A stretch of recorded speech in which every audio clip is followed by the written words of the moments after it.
All right. Hi, guys. Thanks for signing on. Let's go ahead and start talking about our work. If you don't mind, I'm going to start screen sharing. Right. Okay. So, Sarah, I know you've turned in quite a bit. Do you want to tell us a little bit about what led you to your decision making on your color scheme? Yes. So whenever I was doing my Pinterest board, I noticed like Tokyo has like this like neon purplish like nightlife that they got going on that I think is really cool. But then there's also like the traditional side of Tokyo that has like the pink lamps and the cherry blossoms and whatnot. So I decided to combine those two into a purple and red palette. I know purple and red, I don't know. I feel like they're kind of not opposite, but like a lot of times you wouldn't imagine them together, but I feel like they work well for like Tokyo. Yeah, I think it does kind of have that kind of Tokyo almost looking red, and then some really modern colors that kind of pair with it, and then of course your cherry blossom color. It's not a color scheme I would instantly think of, but I think it has a lot of potential, and I'd like to see where it goes. Good. Mm-hmm. I feel like this last color though, that like weird like This one, I don't really like that one. I thought about making it like a green. Yeah, you could lose this one easily. Yeah. Just take it off. And then you've already gotten started on your logo, so you want to tell us a little bit about your process? So I tried to like stick to like geography because I felt like that would be the easiest to include in a logo and the most iconic for especially like a tourism and stuff. And so one was more traditional and one was more modern. That is, I can't remember what it's called, but it's some big statue that they have in Tokyo that's kind of like an icon of Tokyo. Cool. So that's why I chose that first vector. And then the second one is just like women in Chinese dress, which I thought was really cool. Yeah. All right. And I think you were leaning towards this one? Yeah, I think I'm going to go with that one. But I don't know if I'm going to do explore or like experience. I'll probably choose a different. So just keep working with your text right here? Yeah. Mm-hmm. I definitely like the visual aesthetic qualities of this one more, because I think the icon stylistically matches the font, the typeface that you've chosen. And then this one, this really traditional kind of hand-carved looking set of women doesn't quite match this bold sans serif, if that makes sense. Definitely, yeah. I can see it, sure. Well, you've already written your email. Can you kind of walk us through your decision-making on how you communicated with your client, what you felt like was really important to communicate with them for their first draft review? Yes, I'm gonna have to read back through it real quick to remember what I wrote though. Yeah. I basically just told them my process for like making the logo, what I think the logo communicates, like that it encapsulates the aura of Tokyo's rich cultural traditions, lively city life, and overall vibrance because it has the match of like the neon nightlife colors with the traditional colors. Mm-hmm. I explained what I wanted the logo to do for them, you know, like that I wanted it to be easily recognizable, something that was easy to read and, you know, attention grabbing. Mm-hmm. Great. Yeah, it looks good.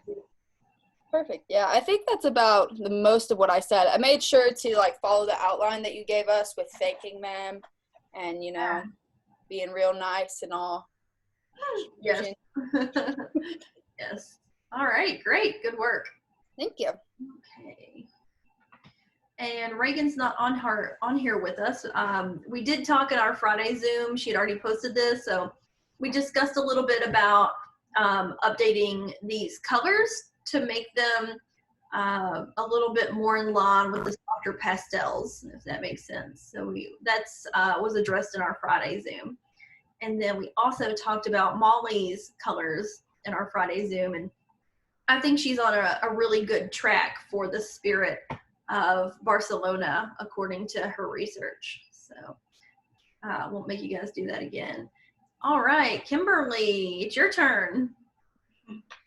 Okay, so basically from our last Zoom, I noticed that we had the same similarities of color, the importance of color, and then I noticed that you also said some people may be a little bit hesitant of visiting Havana. Mm-hmm. So I was like, well, I think warm colors will be more welcoming and inviting people to like come and visit and spend money there. So yeah, that's what I went with. I with the warm palette. definitely see your research coming out here, and these are definitely really welcoming colors. When I was looking at some of the pins that you'd penned of the geography and kind of the architectural and cultural feel, I definitely think you hit the mark. So that looks great. Good job. Thank you. Yeah. Awesome. Anything else you want to say about it? You good? No, I think that's it. It's All great. right. Oh, I do have a thank you. But I do have a quick question. So with the color scheme, are those the colors we choose from to make the logo? Yes, and Okay. so you don't have to use all 5 of them. You could just use 1, you could use 2, you could use 3.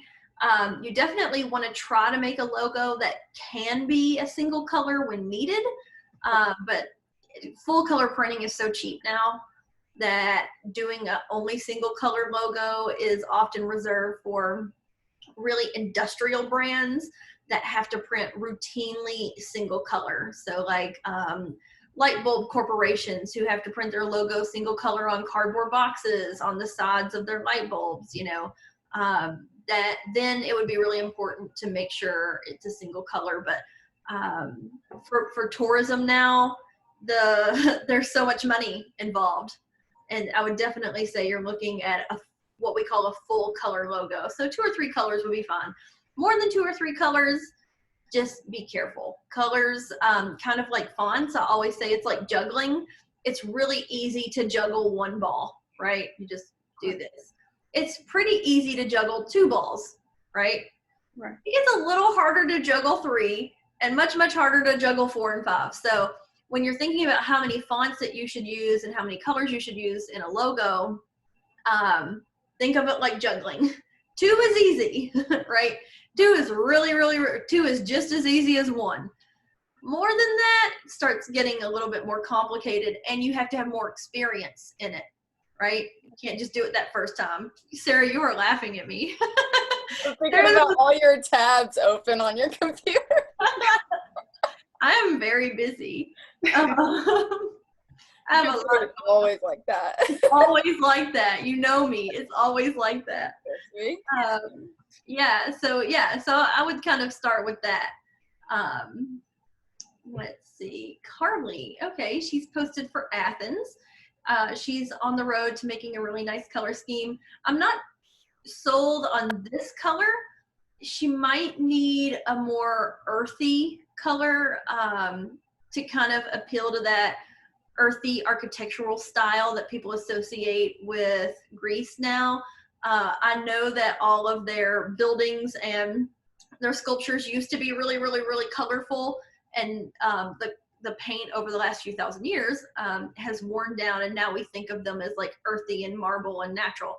So maybe replacing this with 1 really neutral color that she can use when necessary. But overall, I definitely see where she's getting this color scheme, and I think she's off to a good start. Good. All right, Haley. Yeah, this is going to be really interesting. I can't pronounce her city.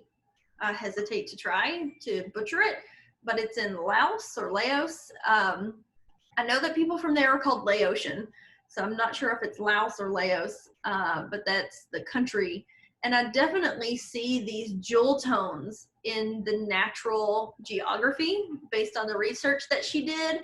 And then from a cultural perspective, some of the other brighter, more saturated tones. I think this is a really good comparison of how different Asian locations and cultures can be, because I think Haley is really spot on for Laos or Laos. And then in contrast, Busan is not a saturated color palette. It's definitely, we'll go back to her post, definitely you'll see way more of these colors in Busan, you know, and so that kind of shows how 2 cities that you may think in Asia, oh, it's Asia, you know, they're all very similar, but no, they're really quite unique. So I think Haley's off to a great start. So good job. Good research, Haley. And then Kaylin, oh no, Kaylin's image is broken, so I'll have to talk to him about that later. And so that's kind of all we have today. We'll have a lot more to go over Friday. Do you guys have any questions before we sign off? No? So Yeah. Kimberly, while you're on here, I'm not sure about your background. I know a little bit more about Sarah's. How are you planning to build your logo? What are you planning to use to build it? I use one of the websites that you suggested. I forgot which one though. Okay. But I really want to use I want people to know that, of course, the warm colors, but I really want them to get a feel of the Afro-Cuban because Yeah. they really help build the city. So that's what I'm trying to play with now to see what I want to go or how to go from that standpoint. Okay. I'll look forward to seeing it. You can have an icon, kind of like Sarah has. She has her icon and then the word. But it's also perfectly acceptable if you just have a really nice, well-created typeface. So just the word for your location. So if you have a great icon to go with, like Sarah has, yes, this is a big icon of Tokyo. It's perfectly fine to use that. And if you don't feel like that fits your location, you can always go with a type-faced logo. So yeah, I'll look forward to seeing it Friday. And I really appreciate you guys working so hard during the middle of a pandemic and doing summer classes to get stuff done. If you need anything, again, you're welcome to call me, email me, or text me anytime. And of course, hit me up on Basecamp. And other than that, I'll look forward to seeing you guys Friday. Any questions? All right. Thanks for your hard work, guys. Bye. Hi, Kara. Bye.